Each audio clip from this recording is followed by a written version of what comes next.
definition of sleep disordered breathing, there are basically three types of sleep disordered breathing, very simply stated. Of course, if you were to talk to a sleep physician, this is a very simplified answer.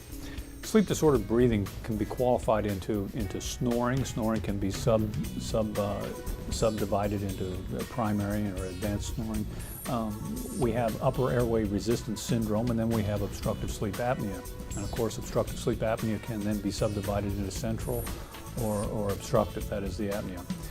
Sleep apnea by definition is the cessation of breathing for upwards of 10 seconds, a minimum of 10 seconds. Well, we can stop breathing for 10 seconds. You and I can stop breathing for 10 seconds without any problem. It's when this happens over and over and over all night long. Every time you stop breathing, you devoid every cell of your body of oxygen. So when this happens greater than 10, 15, 20, upwards of 50 or 60 times an hour, then we have a lot of extreme health consequences as a result of that.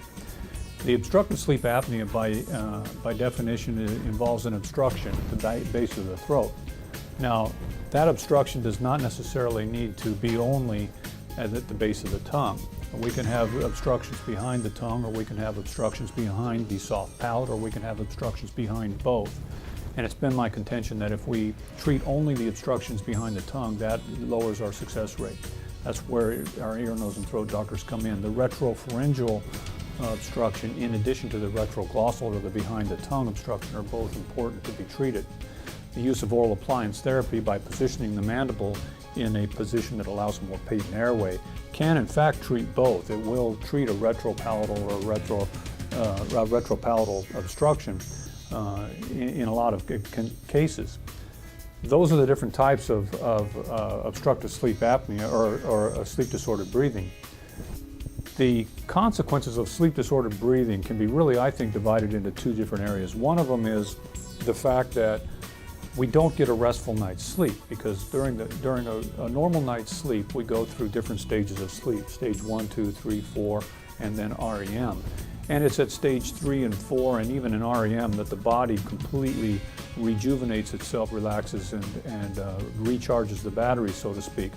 So if we have an obstruction, that will, in essence, stop that cascade down, or that sequence into those deeper levels of sleep. So patients will go into stage 1, stage 2 sleep, maybe start into stage 3, and they get an obstruction and then come back up. So they never get fully rested. So one of the consequences is daytime tiredness, which a lot of people with obstructive sleep apnea have. They'll just be dog tired all day. They can go to sleep real early in the evening, sleep all night long, but they never get rest because they never go through these cycles. We generally cycle through about 4 or 5 of these a night. If we never dream, we dream in REM, so these patients will come and say they never dream and they feel real tired.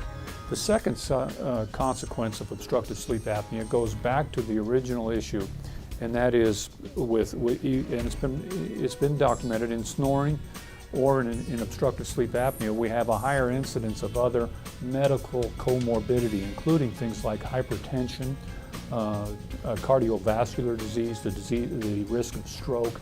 We have the potential for more advanced cases of gastro reflux disease,